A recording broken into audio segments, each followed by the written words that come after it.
Such power we behold when we honor the sanctity of choice. We can choose to see the good, choose to reflect, choose to feed our dreams, and choose to neglect pesky doubts and foolish fears, choose wisdom beyond our years. That is the beginning of a longer poem that I wrote that I'll link that is called The Power of Choice. And today I wanted to take a minute to talk about how we always have the choice or the option to engage in any behavior that we know aligns with our values, whether or not we feel like doing it. And this is incredibly important because very often we wait until we're feeling a certain way to behave a certain way, or we expect that we can't do the thing until we feel like it. So for example, we may say that we prioritize putting ourselves out there. And this is something that I talk about with my clients all the time who are working towards overcoming social anxiety and improving their comfort communicating, whether that's public speaking or having more vulnerable personal conversations. We can remember in those moments when we're not feeling confident that we have the ability to choose how we behave. So in this video, I want to go into that a little bit more. But first, if you haven't yet, I would love for you to subscribe to my newsletter. I know I'm a little late to the game. Everyone's had a mailing list forever, but I'm just starting mine, and I'll be sharing poetry and tips, particularly around public speaking, social anxiety, communication in general, and some other things related to life in general, mental health, dating, and lots of other topics, so please subscribe if you feel so inclined. I recorded a video in the past about choosing comfort versus choosing peace, which means sometimes we prioritize our temporary comfort at the expense of our long-term peace. I know, for example, I often eat lots of sugar when long-term that's not really good for me. But if I want to feel better long-term, it's worth the discomfort of saying no to the cake or the cookies or the strawberry shortcake or whatever it is, and prioritizing my health for the sake of my long-term feeling of health and vitality. So this is along a similar vein, but it's just reframing the fact that we don't have to wait until we feel like doing something to do it. And I know this is talked about quite a bit when it comes to habits and when it comes to accomplishments and getting things done. People tell authors, don't wait until you feel like writing, set aside time every day to write, and in that time, you write. If creative people wait for their inspiration to strike, they may be waiting forever. We have to do things to cultivate that inspiration. And sometimes when inspiration strikes at random, you just act on it then. But another nuance to this is thinking about this in terms of your confidence in life. This was a huge game changer for me, and something that really helps a lot of my clients is reminding them and reminding ourselves that we get to show up however we choose to, even if it feels scary or vulnerable in the moment. So remember that our feelings are often created by our subconscious mind.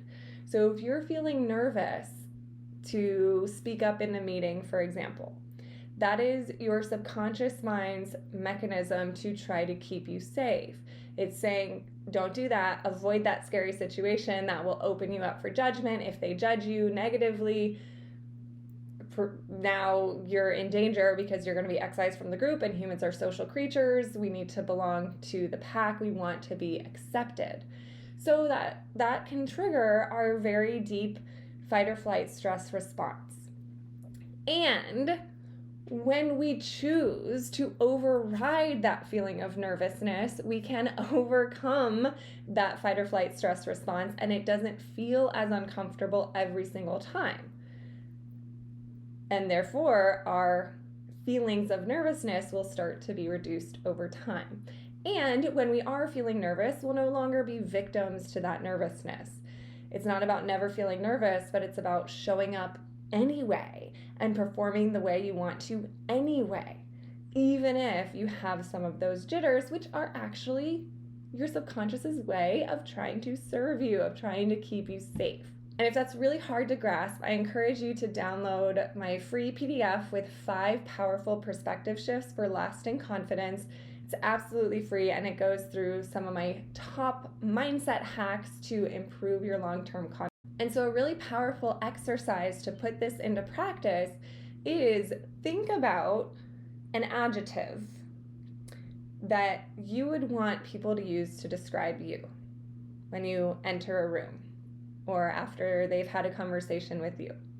But choose one that feels like kind of a stretch. Like maybe the most common one is confident. People want to come across as confident. Maybe you want to come across as really bubbly, but you're a little more serious. Maybe you want to come across as very professional, but you're brand new to your organization. Whatever it is, think about a word that would be ideal, that you really want people to feel that from you and use that word to describe you. But maybe right now, people aren't consistently using that word to describe you. And now, write out all the behaviors of a person who embodies that word. So for example, all of the behaviors that go into someone coming across as confident. They typically speak nice and loud, stand up straight, smile, have a certain type of presence or energy, have a certain speaking rate. And then your job is to practice those behaviors. Don't wait until you feel confident. Be confident by doing the behavior. And this is powerful. So it's the same methodology as if someone who never exercises wants to become someone who exercises. They start prioritizing the behavior of exercising before they feel like it, and then with time that becomes their new identity. They identify themselves as a person who exercises, a person who prioritizes their health, not because they waited to feel like exercising, but they prioritize the behavior. So if you want to embody confidence and feel the identity of a confident person, sometimes that means overriding the feeling of insecurity and overriding the doubts. And the reason I started with the poem that I did is to remind you that this is a choice. We don't have to listen to our feelings all the time. Express your feelings, absolutely. But you don't have to choose all of your behaviors based on what your subconscious is telling you is safe, because likely that's keeping you stuck and it's limiting you.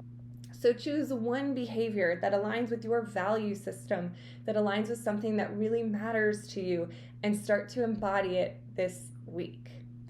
This is part of an exercise that I go through in my online course, Show Up Sure.